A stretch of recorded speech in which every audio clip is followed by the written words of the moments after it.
Museum Memputan Tular merupakan museum yang dikelola oleh Departemen Kebudayaan dan Pariwisata dan merupakan kelanjutan dari didirikannya Lembaga Kebudayaan Stedelijk Historisch Museum, Surabaya oleh seorang warga Surabaya yang berkebangsaan Jerman, bernama von Faber pada tahun 1933. Museum ini baru diresmikan pada tanggal 25 Juli 1937.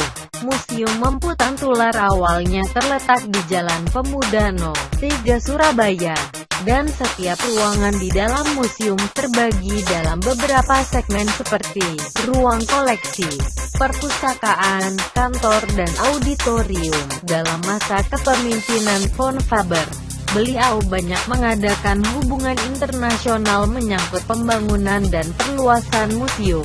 Sayangnya von Faber lebih dulu meninggal pada 30 September 1955 sebelum menyelesaikan banyak hal.